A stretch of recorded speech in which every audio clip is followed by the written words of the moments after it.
Welcome back to the Broad Street Benchwarmers podcast. My name is Adam Den, Michael Cormelos, and Ethan Leviditis here with me as we come to you today on the verge of the NBA playoffs. It's been a while, but we're back to discuss what should be, the most exciting event, in sports of the year. This is always a favorite. So, yeah, how excited are we, boys? Pretty excited. Ethan looks thrilled. Well, cautiously optimistic. The Sixers at the end of the season have scared me. Scared? I don't think they really have what it takes to go as far as we thought they would. Well, do we want to start there? I had a schedule, but I think we can start there. The Philadelphia Sixers in a 4-5 matchup after what seemed to be a bit of a tank to finish the season. Now facing the 5-seeded Toronto Raptors, a team who they struggled against during the regular season, just 1-3 in those games, with the Sixers actually not beating that team with their full starting lineup, and not a single game being played with either team both having their starting lineups in the game. Matisse Thybulle will be ineligible for the series, as we now know. Part of the series. The Toronto road games. That will be a blow for the Philadelphia 76ers. But, what are we there's only two of them into this series? Hopefully. God. I feel like this isn't going to go very well. Because nothing against Toronto ever goes well. Yeah. 7, I guess. I don't know.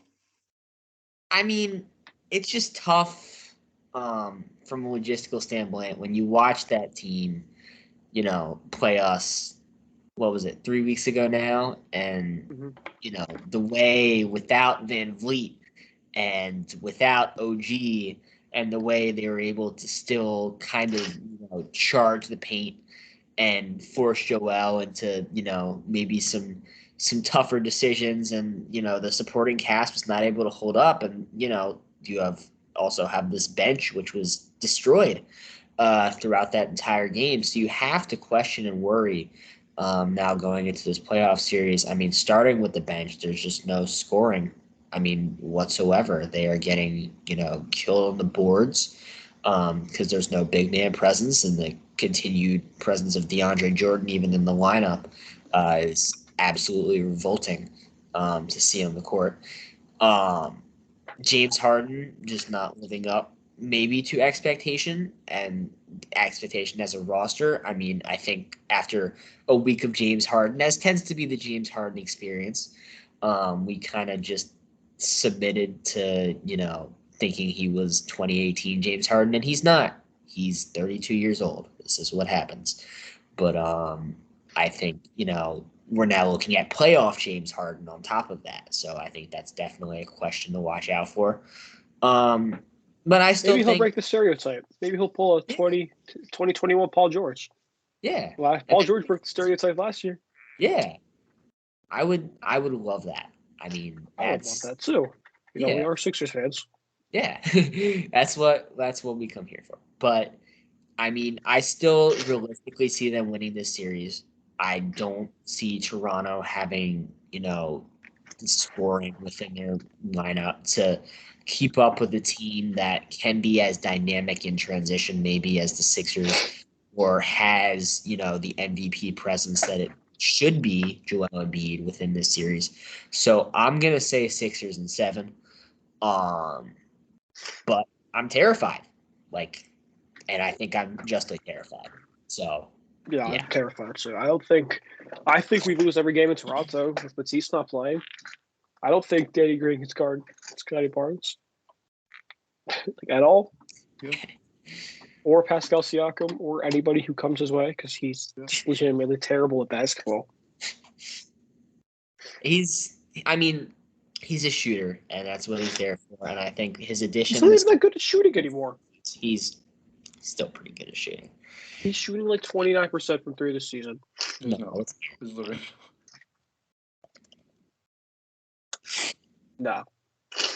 Oh, I read it wrong. It was 39, not 29. Pretty good. That's pretty above league average. Yep. But, Yeah. We just wouldn't have any answer to their wing depth with Matisse out. Even though he provides zero offense, we wouldn't have any answer to OG again. OG or Siakam or Sky Young, obviously. But Yeah, I don't it's gonna know. be rough. I just think the bench is really where it hurts, and that's exactly what's happened every single time we've been in the playoffs. We haven't learned Yep. from it, and Mhm. expect some really insane lineups, like Paul Millsap's small ball center or some nonsense.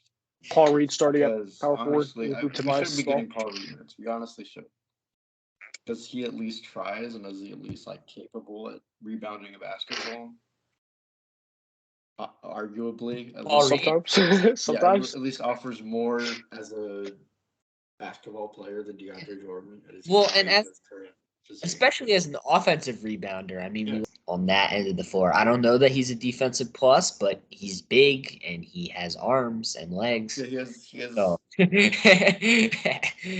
Speaking of being big and having arms, bodies that are Yeah. tall. Yep. Speaking of being That big at and least having can arms, put a ball in a basket, which is Yeah. how low the bar is for our backup center right now. So. Yep. Yeah. But I'm just saying right now, Clint Capella will not return to this game. Yep. So Yes. We are currently recording We'll get to that one next. mid playing game. We'll get to that one Toronto, next. I mean, Cleveland's up 76-72 right now. 2:30 left in the third. It's like a But they're Cavs. Cleveland's proceeding to implode as Trae Young just pulled some random pass out of his butt and then Conley balled a three. So that's where we are. Next series. Next, should we move on to that? We can move on to what looks now to be the Miami Heat and the Cleveland Cavaliers. I would be so sure. Atlanta's within 3 right now. All right, you want to just talk about Miami because because they're gonna win either way. Yeah, I mean, I see it being honestly a sweep either way, just with the talent of Miami and the talent of these two teams. Miami with a great stretch to end the regular season. I think they won 8 of their last 10, but a tough stretch out of the All-Star break. And I think there was a lot of doubt that came with that. Their perimeter defense was something that kind of folded during that time period. Jimmy Butler, maybe with not the performances that you would look for the superstar of a team during that time period. But I still think this is a really solid, really all-around talented roster. They will, be able to kill you with the defensively. With Bam Adebayo as their anchor, I think he could be the defensive player of the year if you wanted to make an argument for that. They also have a really solid bench. Tyler Hero has had a resurgence coming off the bench. He's relevant again. He is very relevant again. I think this is the height of his powers and the perfect role that you could put him in. 6 man of the year. Yep. Yeah, and lock. Absolutely lock. Definitely. And But I you mean, never know with the NBA. for most of the season has been good. He's been. That's kind of what you want from Jimmy Butler. Yeah. So come playoff time, I trust this team. I trust this roster. I think they're a lot deeper than they were last year when they struggled against Milwaukee. I think a lot on the perimeter. I think the addition of Kyle Lowry, as maybe he's not the same player he was in Toronto as a scorer, but as a playmaker and as a defensive body, that's just something that you have to respect. And the leadership that he brings, it's kind of like Chris Paul with Phoenix, just not the same extent, a scoring role. So yeah, I trust them in this first round. I probably trust them beyond that too. Yeah, depends who they play in the second round. But I don't really know how far they could go. They definitely could challenge Milwaukee, but they have the championship DNA. They made it 2 years ago.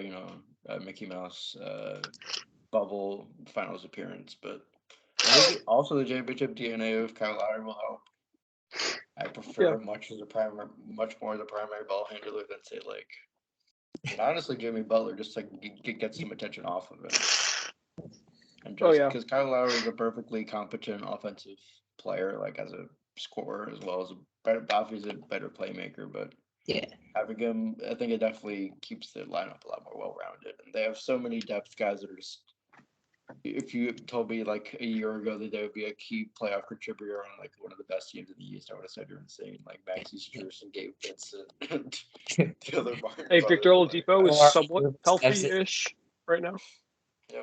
Miami? So that's always Victor Oladipo in his last 10 games is averaging 20 a game on 50% shooting. So Wow, there's been now some probably those games in that, but missed yeah, time.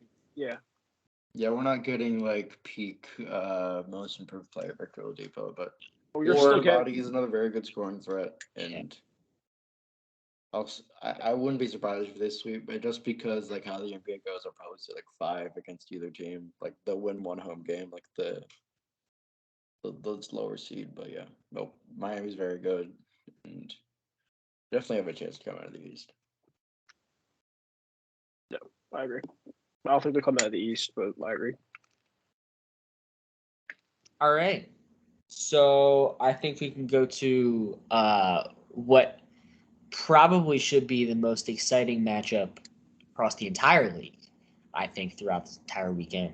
The rematch between the Brooklyn Nets and the Boston Celtics in a playoff series. We have two teams that played last year, Brooklyn winning in 5, and what didn't look like it should have been a really competitive series, but ended up being Boston has just surged back after being 500 near the All-Star break. They've surged to the 2 seed. Brooklyn struggling without Kyrie and Durant, and at a point Harden for most of the season. They come in as the 7 seed, coming off a play-in win over the Cavs by 10 after a huge blown lead. They kind of came through. But how are we feeling about both these teams? What should be incredibly exciting? I mean, I'm feeling really good about Brooklyn right now. I mean, the whole core is starting to come back. I mean, even though right now, if you're looking at their stats, their only eligible points per game player right now is Patty Mills. So that's not fun. But I mean, you got Kyrie back. I mean, Kyrie and Kevin Durant, a duo, is just absolutely ridiculous. I don't know. Like, this is gonna be a good series because Boston's tested. Brooklyn's healthy again. Brooklyn is a very good basketball team when they're healthy. Kevin Durant's a very good basketball player. I don't know if anybody noticed that, but Kyrie Irving's a pretty damn good basketball player. So I don't know. I think these two teams match up really well against each other. I wouldn't be surprised by any team wins the series. I wouldn't be surprised if it was Nets in 4, Boston in 4, Boston in 7, Nets in 7. Whatever it is, I'm not surprised if it happens. Because I could see Brooklyn completely destroying them. I could see it vice versa. I could see anything here. This is going to be a really interesting series. I'm excited to watch it. Yeah. For the first time in my life, I feel bad for Kevin Durant because after he left OKC, I'm like, oh, no, he's just ring chasing. And now he's on a team that has just been so dysfunctional for the past 3 seasons, including the one that was gone. But, obviously, without Kevin Durant, you're not going to be good, obviously. But, yeah, with him and Kyrie, it's just absolutely unbelievable. And if we're being honest, Seth Curry and Andre Drummond have been quite good for the Brooklyn Nets. Except for 25, who's going to play in what might even be an elimination game. But, he just randomly comes back for his first game in a year and a half. Sure, why not? I think the same problem with the Nets is the same problem with the Sixers.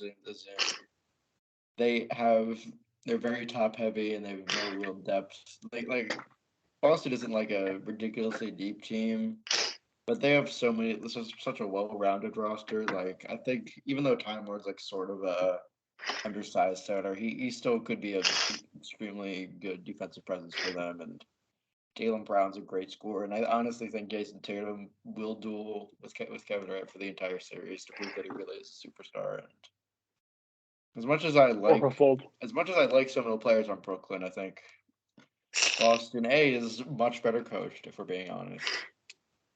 Because I think Steve Nash is kind of doing the hands-off approach of just, we have like 2 of the best scorers of this generation. Let's just let them play and let's hope the other guys like pick up the pieces. But I don't know. I think Boston, even though they haven't really proven that they can go far, like super duper far, as in like a genuine contender, I think, as in both they've been so hot lately, and they just have a very talented roster. I think that's just too much for Brooklyn because they're kind of like, even though they've been cohesive enough to at least stay in playoff contention, even with KD missing some games and Kyrie missing a good chunk of games before that limit was banned and all that was lifted or whatever.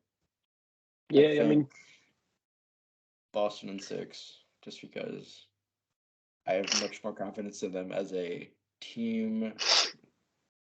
Obviously, yeah, Brooklyn has a lot of firepower. We could say the same thing with the Sixers, but I think yeah, they're much more cohesive, and I don't know. They definitely have much better chemistry, which definitely. Yeah, you're also looking at a Boston team that has a lot to prove. We've seen the last time they were in the finals was when they gave Kobe his 5th ring. Yeah. And now, multiple 3 out of the past 4 seasons they've been in the Eastern Conference Finals. They haven't been able to finish. And, finally get to the NBA Finals. Jason Tatum is probably as hungry as ever as any player in the NBA is right now to get to that final stage. Am I right? 3 out of the past 4 years? Yep. Because the LeBron year. They only 3 of the past 3 last 5. Yeah. Bubble. It was the year LeBron had to carry the Cavs, and then they lost the Raptors, right? Yep. Yep. No. Raptors was Milwaukee, so 2 out of the last 5, but still. I thought it was 3. No, I don't think so.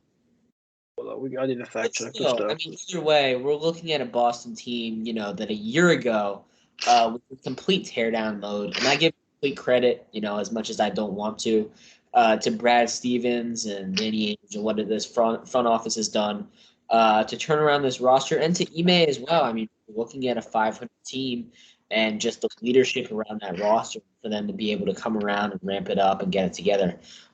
They are very well balanced, as you said. Their ability to score on all 3 levels is, pretty unmatched by any roster in this league. The addition of Derek White as a pure playmaker and shooter was incredible. That was big. It was huge. Al Horford, as much as we want to laugh and Al Horford, Al Horford has been an incredible defensive piece for that end. Marcus Smart has had, a revival after what was kind of a down year last year. He's a defensive player of the year candidate as well. If not for defensive player of the year, if it were today, I'm going to be honest, he would probably get my vote. Jason Tatum has continued to ascend as he should. I think he could be first or second team All-NBA this year. Jaylen Brown, has been as consistent a scoring presence as ever. And they're just, everything has finally, every year we talk about Boston, these young players and when is it going to come together? This feels like the year where they've finally come together as a roster. I like this Brooklyn team a lot. I love them. Kyrie is incredible to watch. Kevin friggin' Durant still doing this at 36 now, blows my mind off. But this Boston team, like a team of destiny to me, and I'm going to pick them 7 games because, yeah. Could this Boston team beat a Bucks team, though? I think so. I legitimately think so. They could. They'll challenge them. I don't think they'll beat them. I think you're looking at defending champs. They fly under the radar every year somehow, but they're there. The Bucks are really. I think the X guy's pretty good at basketball. That Giannis guy is going to be in the GOAT conversation one day. So. I think the X factor is Robert Williams. I really do, and what he's done this year. We're gonna laugh at it, it's the Time Lord. Oh my God! But what he's been able to ascend to this year on the defensive end has been absolutely incredible. And we talked about last year in the finals how Ayton was that key piece, and if Ayton was able to figure out how to touch that paint defense on Giannis. But at the end of the day, if Giannis is the most dominant player in the series and they allow him to do what he does, then I think it has to be Milwaukee. But I can't throw Boston out with what they've been able to do on defense all year. Statistically, since the All-Star break, they have been by far the best team in basketball. And that's insanity. So we have to see for sure. So just saying, I was right. It was 3 of the past 5 years. It was 3 of the Celtics past have 5? been What was the other one? It was 2017, 2018. They lost to Cleveland, and then 2020 they lost to Miami. You're right, Isaiah Thomas. You're right. Yeah. The worst 1 seed in the history of the NBA. Terrible. My God. They were terrible. They were awful. Yeah. This season, Isaiah Thomas debatably should have won MVP. I don't know about that. Oh wait, no, that was triple double year, wasn't it? That was the year Harden should have won MVP. Because Harden had pretty much the same numbers. Everybody was looking at triple doubles. Harden should have won MVP. But I mean, when you average triple, you're the first player to average triple double since Oscar Robertson in 1908. 8 seed, and Harden was a They were a 6 seed. They were a 6 seed. They were a 6 seed and made it almost as far as Harden. Harden was a 1 seed, and he had basically the same numbers. But it's fine. Russ, but Harden had Chris Paul. What did Russ have? Yeah, You Paul sound George like had. the Jokic argument right now. Yeah. Which, We're gonna get to that at the end. Jeez. I mean, it's fair. We'll save that. Yeah, we don't need to do arguments on MVP winners 5 years ago. Yeah. We have much more present debates to talk about. I love Russ. Finish off. I know you love Russ. Finish off the Eastern Conference. We have the aforementioned Milwaukee Bucks taking on the Chicago Bulls. Chicago with a surprisingly nice weird season this year, which ended incredibly poorly. Yeah. I mean, they went. I thought they were a fraudulent playing team coming into the season. Yeah, they did, and they kind of are. No, they made it. They were the 6th seed. They made it. They had it by a couple games. Yep. And then on the other hand, we have the Milwaukee Bucks, the defending champions. Strong at 3, dealt with a lot of injuries all year, but here they are. So, what do we think in this clash of the Titans here? I think this is a pretty easy pick. I think this is the Bucks. The Bulls have obviously struggled to beat good teams this season because they have not beat a team that's in the top 3 of either conference. And, I mean, if you're really looking at it, they just lack playoff experience. You have DeMar DeRozan, but that'd be like, what else? You have Nikola Jokic. No, not Jokic. Vucevic, who's been rotting on the Magic his whole career. Zach LaVine's first playoff appearance. Lonzo hasn't touched the playoffs. Kobe White. Did Lonzo make it ever? It's a weird team. Like Lonzo won't touch the playoffs this year. He'll be out. He's out for the rest of the year. Yeah, Lonzo Ball won't even be in the playoffs. Yeah. Yep. So they have a rookie starting at point guard. Kobe White and starting. But then they also have super old guys with. If you want to count the 5 consecutive years of the Magic being an 8 seed and getting destroyed by LeBron's Cavs, I mean, sure, as playoff. It'll be Caruso who starts. Same thing with DeMar with the Raptors, but I don't know. Bucks and 4. I'm sorry. I'll give them really excited to see Chicago have a very good start to the season. I'm like, oh wow, I didn't expect this. Like, we thought that DeMar was kind of overpaid, not really worth the signing, and now he had a great really good season, all things considered, but I don't really. I mean, compared to where you were expected to be, champions at all. Where you were expected to be compared to where you finished, it was a great season, but beat good teams next year. Yeah. I mean, I think it really, it's really sad, especially with the Lonzo thing, just because if you throw Lonzo to them at the end of All-Star break and what he provided on the defensive end and as a playmaker for the Bulls offense, I mean, he was the heart of that. And you look at their struggles after the All-Star break, it's mostly due to their lack of ability to create on offense. Like you said, the Vucevic trade does not look good now in retrospect, but it feels like what they had to do to thrust themselves into contention. And I'm going to question whether or not that's a contract they're going to continue to carry as we carry into next season. But what DeRozan and LaVine have done this year has been spectacular. I think there's no doubt about that. I think it just comes down to the fact that the Milwaukee Bucks probably have maybe one of the 2 best players in basketball. and that's kind of hard. Probably, I think it's the best player in basketball right now. Call me biased because I'm Greek. Who cares? So am I, but I don't. We'll get to the MVP thing at the end. We're just we can't. I know. We keep still have getting a whole other conference to talk about. We have to save it. But yeah, it's just a really solid all around Bucks team. I was really disappointed to see them deal with the injury woes that they did, especially early in this. But the addition of Brook Lopez back into that offense, yeah, they were missing Giannis for a couple games. Drew Holiday was out for a while. Same thing with Middleton. All big three. Bobby Portis was out for a while. So just for them to have a fully healthy roster, fully healthy bench as well. It's terrifying for the East. It's terrifying for the league. So I think. Yeah, I feel like it's a Bucks team that if they were healthy all year, it would be the once a 60 win team easily. Yeah. They're the one seed in the East by at least 6 games. Yeah. I think healthy, they're a lot better than Miami. Yeah. I mean, it's always tough.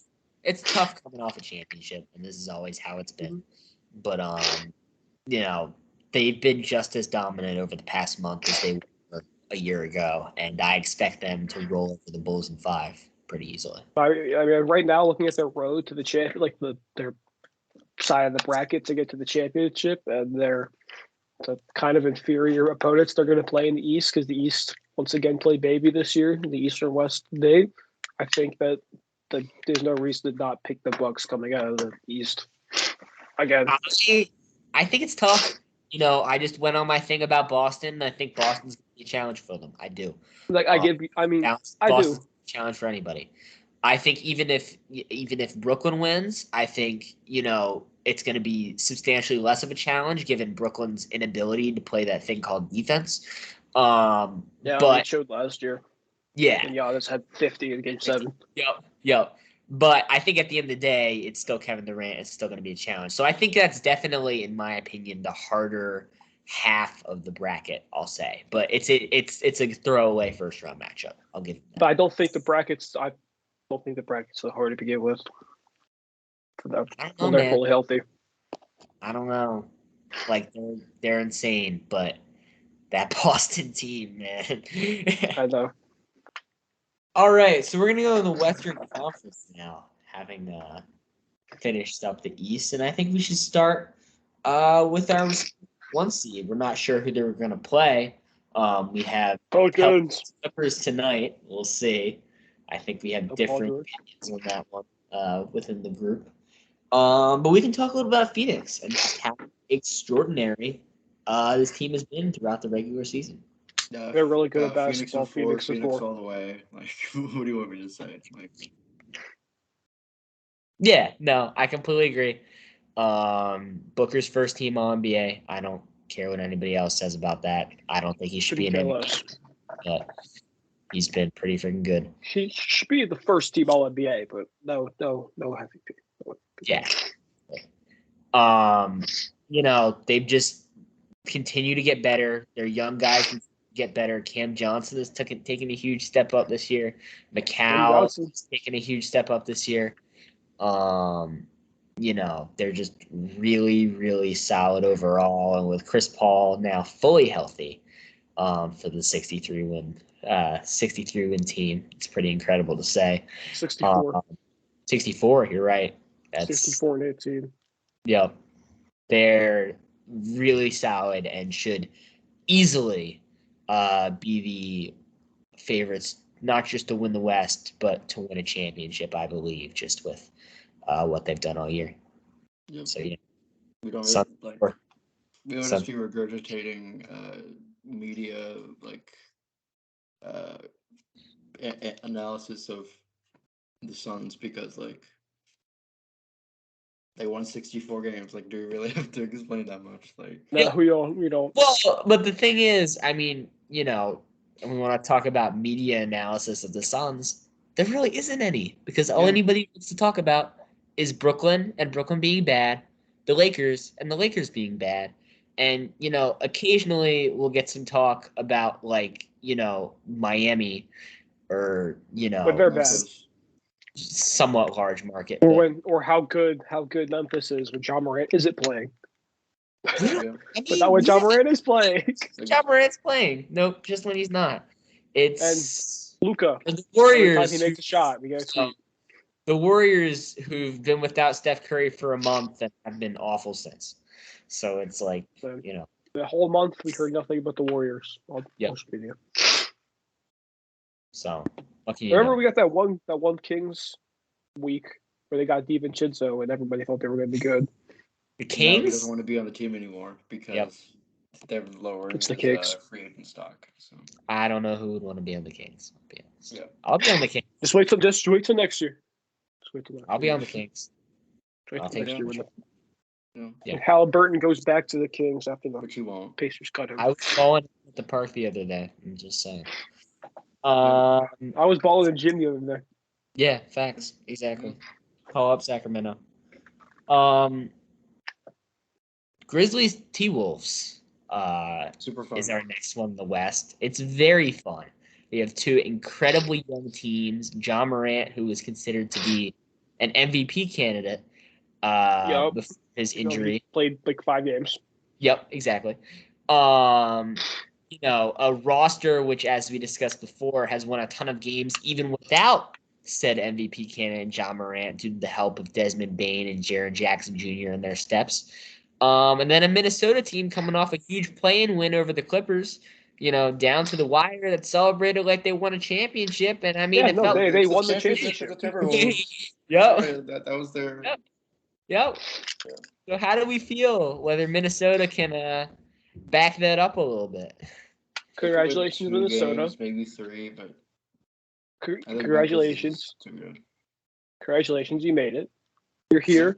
Proud. You're in the playoffs. You actually have a chance to win games in the playoffs. It's not like that one year you accidentally made it with Jimmy Butler. You're going to win a game in the series. Not going to win. But this is the start. This is the start. It's the baby steps. Ever since you got Cat, it's baby steps. You guys, a couple steps back last year in between, but a couple steps back, but you took the jump. Good job. And you skipped the play-in loss step. You won the first play-in game you win. You were even like the 7th seed. You were expected to win and you won. That's weird. Minnesota is a great place as a franchise right now. Yep. Which is like very rare to say. Who the hell says that about Minnesota? But, Karl Anthony Towns dominant, one of the best centers in the NBA. Yep. D'Lo and Anthony Edwards in the backcourt is just different. Yep. I don't really know anything else about the Timberwolves. Jared Vanderbilt, Malik Beasley. Yes, that guy's good. Jalen McDaniels. Yeah. I don't know. I think Memphis. How could I forget? Yeah, Memphis is going to overpower them. Pat Bev. I don't know. Yeah, Pat Bev, who Michael didn't holding know Ja Morant to 6 points until 3 days ago. But the Timberwolves, I think this is like a good start, as Michael said, but I don't think it's a sign for them that they're going to beat them because Memphis has proven all season that I don't think they're a contender, if I'm being honest, but they still are as a contender to challenge Phoenix. But as Adam dyes a few parts of his hair like John Morant. But give me the Grizzlies, I guess. But I don't know. The issue with this series is both teams are very unproven. I don't know how to project them in a playoff scenario. But at least in this specific case, I'll say the Grizzlies are going to win. Yeah. I love this Memphis team. They are my playoff team. That's not the Sixers. They are so fun. They're so fun. I love watching the blood. Their ability, not just in transition, but as a perimeter defensive team, you watch them play great perimeter teams like the Suns or the Warriors within the Western Conference, and what they're able to do to completely shut them down. The difference in between last year and this year for Jaren Jackson Jr., who I thought had never really developed into the true, number 2 star that we wanted him to. He's there. He's here. Yup. What he can do on the defensive end as a big has not been talked enough, if at all. He's a solid 20-point per game scorer. And then just their role guys around him, with Ja Morant as well, being the candidate he is. But Desmond Bane has been incredible as a 3-point scorer. We have guys like even like Tyus Jones, guys like, Steven Adams with a late career revival, like just guys. The revival, I think Steven Adams has been good for a while. Decent Steven Adams is player. bad in New Orleans. He was What? bad. Well, it's not really Steven Adams is bad in New Orleans, and he's been. Okay, well, in that 1 year he was in New Orleans. Yo. Was it 1 year? I know. But still, I mean, everything's come together. Taylor Jenkins is actually a really good coach. I know that's kind of shocking to say. He's kind of been on everybody's hot seat from the moment he got hired, but it's really good. And they're just, they are a contender. And I will solidly say that because I've been doubting them the entire year. So, why would I doubt them now? I think they can go, if not toe-to-toe with Phoenix, I think they can give them a serious challenge for sure.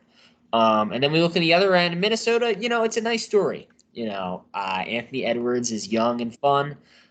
Cat is probably the best center in the league and, one of the best scoring centers you've ever seen. They're young. They're fun. They're not that good. 46 wins in the West. They're not that good within They're not that good within the conference. I should. And so I see this as Memphis in 5. Honestly. Yep. As a 4, but yeah, 5 is fair. This kind of reminds me of like the Marlins making the playoffs in 2020. It's like, good for you, but I don't know if it's that bad. The Marlins had a very good season. I don't know if it's that bad. 2020. Okay. But it's like a very historically, at least in the past 10 years, like very bad franchise making the playoffs. Well, I mean, it's the turnaround now. Yeah. You finally completed your 1,800-year rebuild. I agree, and you're finally relevant. There really is. I mean, a lot of these teams that we end up talking about that just slipped in the playoffs. I mean, we're talking to like Cleveland, Atlanta, blah blah blah. These are teams that we can see being playing teams not making the playoffs next year. But when we talk about Minnesota, I think this is definitely a team that's going to be, a somewhat contender in the Western Conference for years to come, as long as they continue to. I think also the Clippers are starting to become a desirable location. They're a lot of players next year. The Clippers, yeah. I think the Clippers are starting to. Clippers are starting to become the big brother again in LA. They were for majority of the 2010s, and they're starting to become again. They had a 2-year stretch where LeBron owned them, and then we'll see when Kawhi comes back. We'll see what Kawhi. They're the big brother right now. They're the big brother right now without Kawhi or Paul George for most of the season. They always will be, no matter how good or bad the Lakers are. But I mean, we'll see. I mean, throughout the whole 80s, 90s, 2000s, the Lakers were the big brother. And the Clippers are the big brother. It's just never. It will never be their city. And I think if you talk to anybody who lived in Los Angeles, who has lived in Los Angeles ever, I mean, I think they'll probably feel that way too. But at the same time, I mean, still a nice location, and they're still a pretty good basketball team. So I think for a second option, even if they're not the more popular team, they're finally the better team in LA right now. Yeah, that's true. That's very true. Most of the time in like big markets with multiple teams, it's usually not the better team that's like the big brother. It's usually just. I wasn't saying big brother as in like, obviously the Lakers will always be more popular because they've been there 30 years longer. Yeah, obviously. Yeah. The Nets will always be quote unquote the little brother. Yeah, sure. But they also got Kevin Durant. Yeah, the Nets will always be like Julius Randle. Yeah. Yeah. Well, right now, the Clippers are the big brother. The big brother when it comes to being just the better franchise now. Exactly. So now to the 3 seed in the Western Conference. The Golden State Warriors now have, with the return to the playoffs, Steph Curry will play game 1 after his injury He will play game one. I As thought he will wasn't playing game one. Nope, he will play game one. Oh, I'm thinking Luka. My bad. Yeah, you're thinking Luka. We'll get to him. As will Klay Thompson and Draymond Green. Their first time they have played all season. And they will be facing off against our.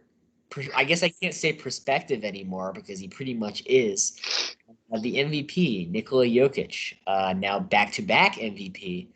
Yep. Kind of He's devoid of a team. But we will see. What are we feeling here between these two Titans? I mean, outside of Jokic, not much. It's going to help you in the playoffs here. I mean, if Jamal Murray was here, I'd think it's a completely different series, but he's not. Yep. Warriors and The 6. issue is just 5, there's- 6 if there's they're just feeling nothing- nice. Sorry, there's nothing outside of Jokic. Like MPJ, it's kind of showing. Monte that Morris. he Monte Morris will is a never- fun I don't story. think I won't say he'll never be healthy, but he's proven year in year out that he can really stay 100% when it matters. I mean, he was really good in the playoffs, but I think he just hasn't proven to be consistently healthy, which is very important when you're what would have been like the third best player, or maybe the second best player, arguably, on this team. And I mean, as I'm not going to be like, oh, there's a bunch of depth on the Warriors. Like, yeah, there's some pieces like Jordan Poole, Gary Payton. Gary Payton the second. They got some bodies that are cool and they function well within that offense and so on. But I don't know. I think the three-headed monster of Draymond and the Splash Brothers is just too good. Even though Jokic will probably average a triple-double the whole series, just Warriors. If anyone's, I suppose, like as much as I love Bones Highland, he's not gonna have like a Jamal Murray bubble performance to really carry this team against the Warriors, who for most of the season were really, really good. If anyone cares, Cleveland blew it. Woo. For real? 102-99 with 40 seconds left. Trae Young's carrying the ball at half court and will probably now hit some ridiculous three-pointer. Or he'll pass it to Gallinari, who is for some reason posting up Darius Garland. Oh my God! What is happening? What did I just watch? Oh, now Trae Young is just exist. Okay, so the Cavs got a steal, and I gave it up immediately. And then Trae Young got fouled. In the most Cleveland thing to happen ever. Very Cleveland. My God. I actually kind of feel so bad. Whoopee Trae Young in playoffs again. Yeah. That's actually kind of fun. Still going to get swept. Sorry. Trae Young, the Hawks will now magically win the first round and just so they can beat us in the second round. Yeah. Again. You know what? It's Atlanta or Toronto. It's like pick your poison of which team. How are you gonna lose heartbreakingly in Game 7? Yeah. Well, a game-winning shot by some dude named Kawhi or some dude who's balding at the age of 23. Or pick your poison. No, I mean back to Golden State. I was a huge fan of this Warriors team coming into the All-Star. I've come out of it completely unsold about pretty much every aspect of it. The Steph Curry injury thing is really tough, especially with that being an ankle injury. You wonder if he's going to be 100% for this series. Klay Thompson has, I love Klay Thompson. I love, that he's been able to come back and, play basketball, and it's a miracle and it's amazing. And, it's a great story and I love it. But he's not been Klay. He's been really good at times, but he's not the same defensive impact player that he was, especially on the perimeter. He's been somewhat streaky at times. And so, that's a concern. Draymond Green, since the All-Star break, has looked nowhere near the All-Star that he was coming into it, especially on the offensive end. But at the same time, their role guys have looked really good in Steph's absence. And I think that's an encouraging sign. And I think that's an encouraging sign, a series against a team that doesn't really have much. I think I agree that Jokic will average a triple-double. I agree that he's the MVP. I think everything I think that I've kind of argued about in the MVP race, the use of statistics and how much it should be used, and how players' votes shouldn't be discounted just because they don't have anything around them on their team. I think all that stuff, applies to Jokic, and even though I love Joel win, I think he's the MVP. But I think, this is just a bad matchup for him. I'm going to give it to Golden State in 6, and I think, we'll see what happens next round for them. But I think for at least a round, I think they're pretty solid. Yeah. So then finishing it off with the Dallas Mavericks and the Utah Jazz. Two not great teams, for being completely honest, at least right now. Especially right without. Yeah, right now the Jazz aren't doing great. Yeah. And without. I mean, if we. I don't know if we're doing all NBA teams, but debatably a first team all NBA player not being available for at least a game, maybe 2, is devastating. Like, even though I think some of their deadline acquisitions didn't have been very good. Could go either way, I suppose, but I think losing Luka for 2 games is well, at least one is devastating, because you'll probably lose the game that he's not available, or the 2. We don't know, but he's doubtful for game 2. Yeah. So okay, Jazz in 6, I guess. I don't know. It's a weird series. I don't really have a whole lot to say. It just doesn't really make sense. I haven't really been following either team as much as I should be. Yeah. I mean, I agree.